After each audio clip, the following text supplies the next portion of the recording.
¿Qué tal? Buenas noches. ¿Cómo le va? ¿Cómo están? Bienvenidos. Estamos en Telered. Mi nombre es Gustavo Estigarribia y, por supuesto, estamos aquí en esta otra mirada. La otra mirada se llama este programa. Y esta noche, atención, ¿no? Porque siempre traemos invitados que son un lujo, pero este invitado de esta noche es muy especial para mí, en lo personal. Está con nosotros el doctor Javier Baños, fue fiscal. Bueno, nada, un hombre con mucho conocimiento en el ámbito del derecho penal, conoce la reforma federal, conoce la reforma, conoce el código, bueno, en fin, de punta a punta, por supuesto, y muy bien, y vamos a estar hablando con él de algunos temas muy puntuales que tienen que ver con la justicia y el derecho, ¿no? El derecho y la justicia, estos temas que siempre analizamos y que a veces decimos: la justicia se soluciona con más leyes, la justicia se soluciona con una reforma, se soluciona con los que interpretan la justicia, con los que interpretan justamente los códigos. ¿Por dónde pasa la solución de lo que muchos dicen que es el agujero negro de la democracia, que es la justicia? Vamos a hablar con el doctor de este y muchos temas más. Doctor, buenas noches, ¿cómo andamos, Javier? ¿Qué tal, Gustavo? Muy buenas tardes, un placer estar en este programa, en este canal que la verdad es realmente precioso. Así que muy buenas noches a toda la audiencia y a vos. Muchas gracias. ¿Bien? Muy bien, gracias a Dios, pero muy bien. Bueno, vamos a meternos en los temas. El otro día hablaba con un abogado, el doctor Tesibachini, y hablábamos del caso Levinas. Y es un caso que es un tema muy puntual, porque trae de fondo una gran reforma en la justicia que tiene que ver con la justicia nacional, ¿no? Es un caso paradigmático, escabroso para algunos, te diría, Gustavo. Un caso muy emblemático y para los que no siguen la línea jurisprudencial del máximo Tribunal Federal, quizás hasta un caso sorpresivo. El punto con relación al fallo de Levinas es que hay que advertir que nosotros estamos prácticamente para el Guinness de procedimientos, ¿no? Porque tenemos 23 códigos de procedimiento más el Código Procesal Penal Federal, que aprovecho para pasarte una pauta publicitaria, ¿no? Porque este es el libro que sacamos con el doctor Fernando Burlando y todo un equipo de colaboradores, que es justamente sobre la reforma al Código Procesal Penal Federal. Te lo quería regalar, bueno, ya que es la primera vez que me invitas a tu programa. Entonces bueno, te quería regalar el libro. Bueno, después fírmamelo. Por supuesto, te lo voy a firmar. Bueno, qué bueno. Me encanta, muchas gracias. Y aparte tiene el tamaño especial, si no lo vas a leer, puedes ponerlo abajo de la pata de la mesa de la cama, puedes apoyar la pava arriba o podés leerlo.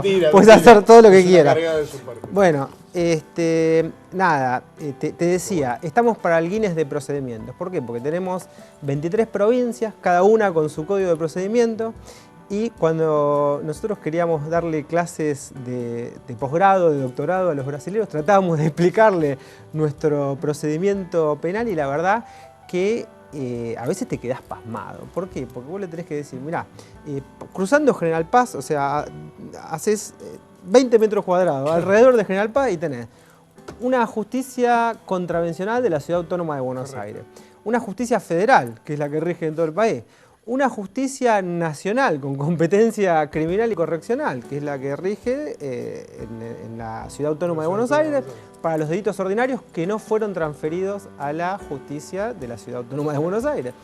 Y cruzando la General Paz, haces 20 metros, una cuadra para adentro, y tenés juzgados municipales, los juzgados de falta, y la justicia criminal y correccional ordinaria. Es decir, es realmente incomprensible. Fíjate, Brasil, con la potencia que es, con toda la extensión territorial que tiene comparado con Argentina, ellos tienen un único código procesal penal para todo ese país. Nosotros tenemos 23 códigos, más el Código Procesal Penal de la Nación, más el código que usan la justicia, digamos, contravencional y penal, entre comillas, de la Ciudad Autónoma de Buenos Aires. ¿Y eso sería mejor? A ver, me parece a mí que en algún momento hay un montón de prioridades, ¿no? En el país, que pensar quizás en una reforma a un código de procedimiento penal, aunque ya de hecho esta ley 27063 lo que hizo fue justamente modificar el Código de Procedimiento Penal Federal. Pero más allá de eso, me parece que en algún momento de nuestra historia, cuando se apacigüen un poco los problemas, siempre vivimos en Argentina en una urgencia permanente. Pero en algún momento, cuando haya un tiempo para la meditación y para el estudio, tendríamos que sentarnos a discutir seriamente sobre la unificación de todos los disímiles códigos de procedimiento penal que hay a lo largo de todo el territorio. Me parece un disparate que haya 25 códigos de procedimiento diferentes para un solo país. El delito que uno comete en Cava, ¿no? De aquel lado de General Paz, en Puente Saavedra, ponele, y el que comete en Vicente López, ¿no? En la zona de Florida, ¿es distinto? No, es el mismo. Mirá, Gustavo, yo recuerdo el primer artículo que hice, que escribí para la revista El Derecho de Legislación Argentina, comentando la por entonces reciente reforma muy parecida a esta que instaura la ley 27063 a nivel nacional, pero en la provincia de Buenos Aires, es decir, la que pasaba de un sistema, digamos, mixto, con bastante predominio inquisitivo, a un sistema mixto, pero con alto predominio acusatorio, que es la ley 11922, con sus sucesivas reformas y modificaciones. Cuando comentábamos eso, me acuerdo que empezaba el primer párrafo de uno de mis primeros artículos, tenía 25 años, y decía algo así como que la reforma procesal estaba como la saeta de Becker, arrojada al azar, temblando y sin que nadie supiera dónde iba a terminar por caerse. ¿Por qué? Porque parecía que había en la provincia de Buenos Aires tantas jurisdicciones procesales como fiscales generales había. Y te diría más, no solamente como fiscales generales, sino como agentes fiscales hay en la provincia de Buenos Aires. ¿Por qué? Porque cada fiscal, cada fiscalía, cada juzgado con su librito. Cada uno interpreta la reforma como le parece. Bien, en esos términos yo digo, bueno, pero ¿cuál es el problema? ¿Cuál es la diferencia? ¿Es una cuestión geográfica? Digo, porque no hay diferencia, digamos, a ver. Es una locura. Mirá, el sistema jurídico, digamos, el derecho tiene que cumplir, el sistema jurídico en realidad, tiene que cumplir dos funciones que son elementales. Hay una función, digamos, mediata, que es la que uno mira de fondo, que es la que tiene que cumplir todo sistema jurídico, porque cualquier ordenamiento jurídico tiene que tratar de llevar la realidad a lo que debe ser, es decir, tiene que cumplir una función de realizar la justicia en este mundo concreto. El derecho no es solamente lo que pasa en la realidad, obviamente, no es solamente lo que dice la norma, sino que el derecho es lo que dice la norma, es lo que pasa en la realidad y también es lo que debería decir la norma. Es decir, el derecho es, como decía Coase, como decía Goldschmidt, es hecho, es norma, pero también es valor. Es decir, hay una función mediata del ordenamiento jurídico que es buscar la justicia, realizar la justicia, traducir la justicia en realidad concreta, administrar la justicia entre los ciudadanos. Ahora, también hay una función inmediata, que es la más elemental porque es aquella sin la cual no sería posible la vida.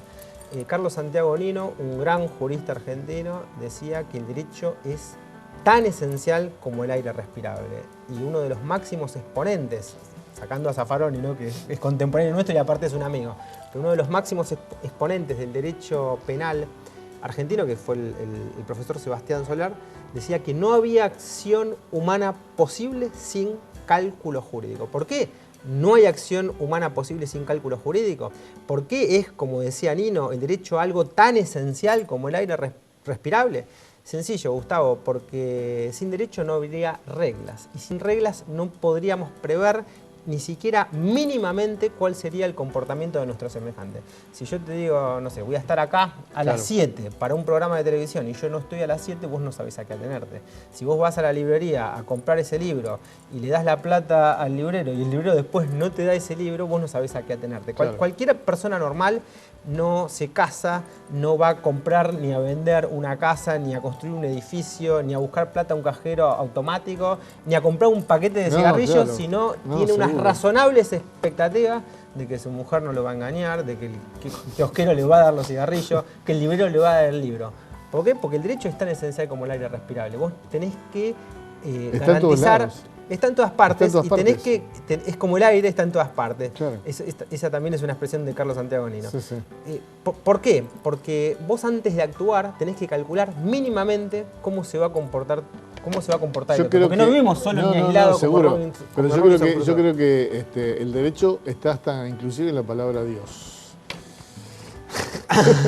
Ahí me mataste, me dejaste rebobinar. Sí. Uno le pide justicia. Mirá, no. Uno le pide justicia. A ver, dice el Eclesiastés, el derecho de los hombres, o la justicia de los hombres, creo que es la palabra, sí, es como un trapo sucio. Pero también dicen, creo que en los Salmos, que Dios ama la justicia y el derecho.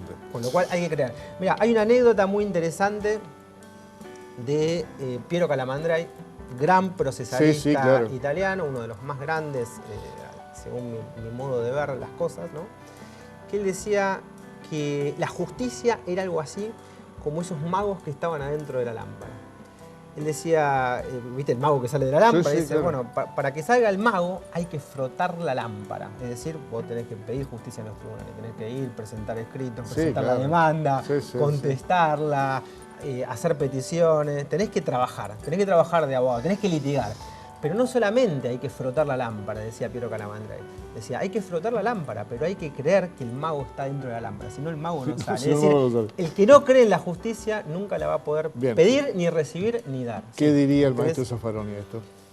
Eugenio Raúl Zaffaroni, gran profesor, gran catedrático, profesor honoris causa por más de 60 universidades en todo el mundo. Autor de infinidad de artículos de su especialidad y de infinidad de libros traducidos prácticamente a una enorme cantidad de idiomas. Creo que los libros de él fueron traducidos por lo menos a 7 idiomas diferentes. Su producción bibliográfica no te alcanzaría, creo que la pared del estudio para poner uno al lado del otro, todos los libros en los que ha sido autor o colaborador. Pero ¿qué diría él? Sí. Mirá, la respuesta a esta pregunta que me haces, Gustavo, habría que quizás buscarla en lo que diría él con relación al problema de la pena.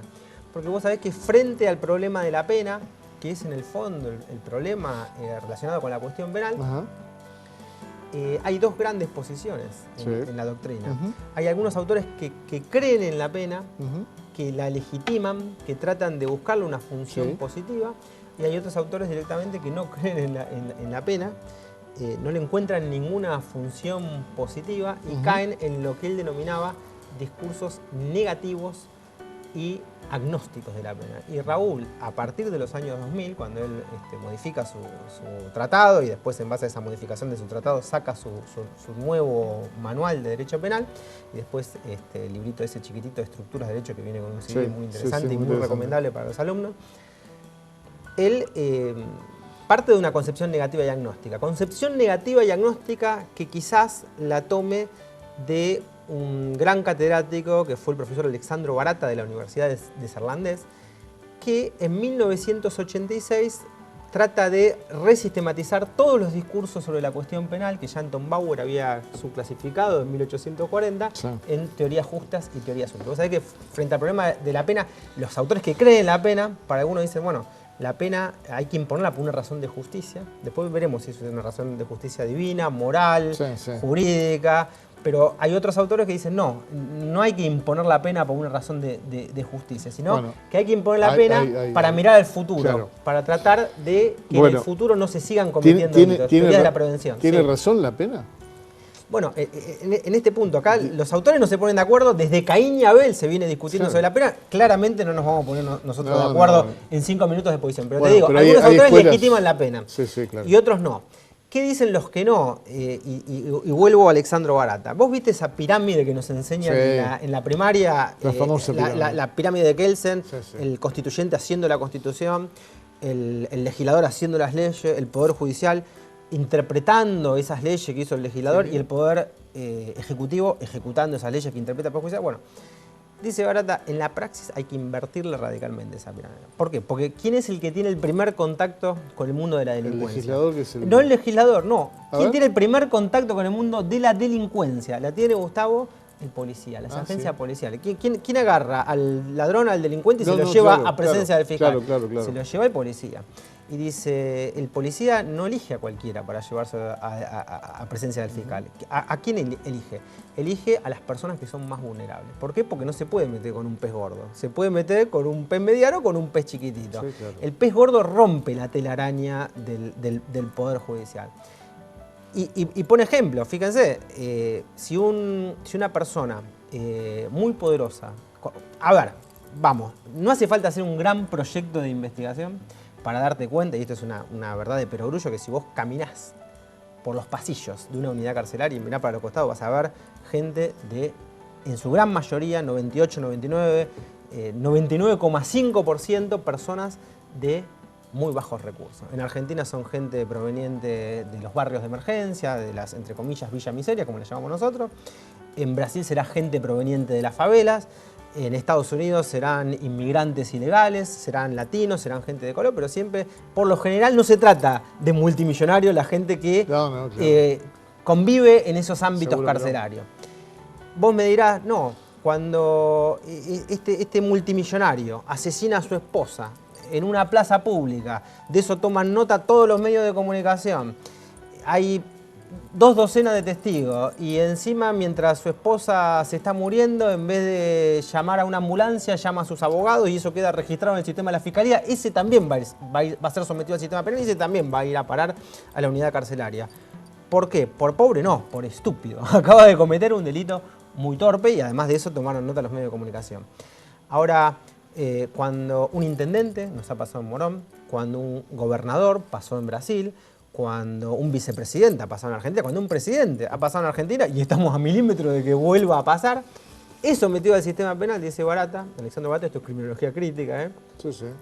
No necesariamente es mi opinión personal, después te la cuento si querés, te regalo el otro librito, pero cuando pasa eso, no es que las personas, porque vos me decís, bueno, che, este es gobernador, este fue presidente, este fue vicepresidente, este no es ni pobre ni tonto, claro. Tiene plata y es muy inteligente. ¿Cómo puede ser que sea sometido al sistema penal? ¿No me dijiste que los poderosos no iban presos, que solo van presos los pobres y los tontos? No. Esta persona, que parecía muy poderosa, se acaba de pelear con alguien que es más poderoso que él. Entonces, pasó de ser un poderoso a ser un enemigo. En definitiva, los que son sometidos al sistema penal son primero los pobres, después los tontos y por supuesto también los enemigos. Bien. Los enemigos, y por eso Barata en el año 86 resistematiza todos los discursos sobre la cuestión penal y ya no habla de teorías ideológicas, perdón, de teorías justas y útiles, sino que habla de teorías ideológicas. Y tecnocráticas. Después las analizamos. El otro día tuve la presencia también de otro abogado penalista. Que no es mi opinión, por la duda, después si querés dedicamos un programa a analizar esto. Seguro. Y yo te explico mi posición. Yo sí creo en la pena, creo en la justicia, creo en el derecho. Ya Santo Tomás definía la justicia como una virtud. Los clásicos hablaban de un arte, del arte de lo bueno y lo equitativo. Santo Tomás decía que era la constante y perpetua voluntad de darle a cada uno lo suyo, es decir, de darle a cada uno lo que le correspondía. Y ya Celso, un jurisconsulto del siglo II, resumió lo que era el derecho diciendo vivir honestamente, no dañar a nadie y darle a cada uno lo que le corresponde. Déjame preguntarte esto. El otro día con este abogado, el doctor Giannini, hablábamos puntualmente sobre el caso Maradona, ¿no? El caso Maradona. El caso Maradona. Tremendo. Maradona 1, ¿no? Porque parece que se viene Maradona 2. Sí. Maradona 1 es el que se anuló, parece que viene Maradona 2 y algunos hablan de un Maradona 3. Bien, dos preguntas rápidos. Primero, ¿ese juicio es nulo? Bueno, a ver, la nulidad la acaba de disponer el propio tribunal, con lo cual, sin ninguna duda, ya frente a los hechos consumados, hoy sí, el proceso es nulo. Ahora, si vos querés analizarlo desde el punto de vista procesal, desde el punto de vista jurídico, desde el punto de vista, si se quiere, dogmático, el otro día me lo preguntaba mi hijo en el programa de streaming y te paso otra publicidad para que nos miren el streaming. No, me preguntaba justamente eso, dice, ¿por qué es nulo? No entendía por qué, o sea, entendía el problema que había pasado con la jueza, porque fue de público y notorio, fue tapa de todos los diarios y fue materia de todos los noticieros del mundo. Entre paréntesis, cuando la viste la primera vez, esa imagen que la ves entrando, medio, ¿no? con curvas y qué sé yo, y moviendo la cabeza y diciendo ¿Qué se te viene? Vos fuiste funcionario judicial. ¿Qué se te viene a la cabeza? A ver, nada, no me quiero poner en la función de abogado del diablo, ya patearle la cabeza a la jueza pobre, porque ya se la han pateado, ya está en el piso, recontra. Es un escándalo, es una locura, pero ya a mí no me gusta ya pegarle a alguien cuando ya está en el piso. Pero no es necesario que la justicia hace falta a eso. No, por supuesto. Ni vale la pena analizarlo porque ya la han destrozado, la han matado. ¿Es nulo o no? Ya no tiene, es nulo. Te voy a contestar por qué, que era lo que me preguntaba mi hijo Santiago. Dice, no entendía por qué es nulo el procedimiento. Bueno, yo te cuento.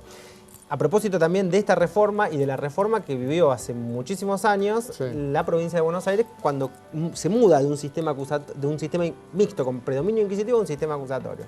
¿Qué pasa? Antes, el juez de instrucción juntaba los elementos de convicción, buscaba la prueba, llevaba adelante toda la investigación y cuando se cansaba de investigar, decretaba el cierre del sumario, pasaba en vista la causa al fiscal para ver si quería agregar algo, pero básicamente él hacía todo y después él dictaba la sentencia y todo por escrito. Entonces, el proceso inquisitivo es eso, un secreto escrito, es un proceso escrito, es un proceso secreto. Está bien, pero, es un problema que no garantiza la inmediación y la continuidad. ¿Qué pasa con el acusatorio? Que son acusados. No, pero a eso voy. ¿Qué pasa con el acusatorio? El acusatorio es justamente todo lo contrario, es un proceso oral, público, contradictorio, es un proceso donde tiene que garantizarse la inmediación, la continuidad y la bilateralidad. ¿Qué quiere decir la inmediación? Que esto es lo importante. La inmediación es que está el juez y las partes presentes cuando se produce la prueba. Entonces, vos, para producir prueba en forma válida, en un proceso acusatorio o con un contenido bastante acusatorio, tenés que garantizar ante todo esa inmediación, no solamente la oralidad, la publicidad, sino la bilateralidad y la contradicción. Y la inmediación. ¿Qué quiere decir inmediación? Como te acabo de decir, es juez y partes presentes cuando se produce la prueba. Entonces, ¿vos cómo hacés para sostener un debate en donde uno de los jueces se te cae en el medio del juicio? Vos podés decir, bueno, no, agrego un cuarto juez ahora y le hago ver por televisión, sí, pero ese tipo no estuvo presente en una pantalla, claro, le hago ver toda la prueba que se produjo hasta este momento, que está grabada, nos consta que estaba grabada, porque estaba grabada hasta para el documental, ¿no? Pero bueno, le hago ver eso y entonces que siga el juicio con ese cuarto juez que agregó a mirar la prueba producida frente a los otros jueces por televisión. Pero esta inquietud ya la respondía Mayer hace mucho tiempo, que en paz descanse, ¿no? El gran procesalista argentino, después de Alfredo Vélez Mariconde, ¿no? Que decía, siempre se va a terminar prefiriendo a los jueces menos informados que a los jueces más informados. Porque yo te hago esta pregunta a vos, Gustavo. Es lo mismo que yo te diga, che, mirate una película de las playas de Brasil o de las playas de Miami o de las playas del lugar a donde a vos se te ocurre ese lugar paradisíaco que vos tenés en la cabeza. Es lo mismo que yo te muestre un documental o un video a que vos vayas verdaderamente a esa playa. Bueno, entonces con la prueba es lo mismo. No voy a pedirle al juez que dicte sentencia en base a una película que vio de esa prueba. El tema es que hablábamos con el doctor que decíamos, bueno, a ver, si son mis clientes los acusados, digo, no se puede juzgar dos veces por lo mismo, es imposible continuar de esta manera, hay una situación de idoneidad, hay un montón de situaciones que se van planteando. Sí, Gustavo, se llama principio de preclusión, principio de progresividad en el juicio. No se puede retrotraer el proceso a una etapa ya superada cuando los actos ya han sido cumplidos y si se declara una nulidad, cuando esa nulidad no se declara por culpa de uno de los imputados, sino justamente por culpa de uno de los órganos más fundamentales y esenciales del Estado, que es el órgano jurisdiccional. Es lo que Mayer llamaba la teoría de la única bala. No tiene infinidad de municiones el Estado para poder lograr una condena. Vos fijate que la Corte esto ya lo sostuvo tanto en el precedente Mattei, estamos hablando del año 1969, lo reafirmó en el precedente Pollack y también en un fallo que se llamaba Rivarola y hasta en otro que cita estos precedentes anteriores que se denominó el precedente Luque. En todos esos fallos la Corte dijo que básicamente esto, no se puede retrotraer la causa a un estado anterior cuando los pasos ya han sido cumplidos porque se atenta directamente contra la dignidad del ser humano y el derecho que tiene cada uno de nosotros a que su situación de incertidumbre finalice con una sentencia definitiva, es decir, que se dicte una sentencia definitiva que pase en autoridad de cosa juzgada en un plazo medianamente razonable. Me quedó Levina, me quedó Prandi, me quedó algunas cosas más de Maradona. Levina no te dije nada, pero bueno, ¿qué es lo que hace? Porque nos fuimos por las ramas, pero no te expliqué lo que hace ese fallo de Levina. Levina lo que hace es, a través de una interpretación jurisdiccional del máximo tribunal federal, le da competencia al Superior Tribunal de Justicia de la ciudad para resolver en las cuestiones ordinarias, en los casos que tramitan, no solamente ante la justicia de la Ciudad Autónoma de Buenos Aires, que ya obviamente era su superior natural, sino para que sea alzada, para que sea tribunal superior de las causas que tramitan ante el fuero ordinario, es decir, alzada de la Cámara Nacional en lo comercial, alzada de la Cámara Nacional Civil, alzada del Tribunal de Casación Penal y de la Cámara Laboral. No solamente eso, sino que se produjo un escándalo. Levinas es un fallo, es un precedente súper reciente de diciembre del año 2024. Se levantaron los jueces, se pararon de mano todas las cámaras. Bueno. La Cámara Nacional Civil en pleno, la Cámara Nacional Comercial en pleno, la Cámara Nacional Laboral en pleno le dijo a la Corte que no iba a acatar su fallo. Es decir, hay un escándalo institucional muy grande y aparte Maqueda se acaba de ir de la Corte, con lo cual ni siquiera existe la mayoría que falló en Levinas. Se fue y firmó. Se firmó y se fue.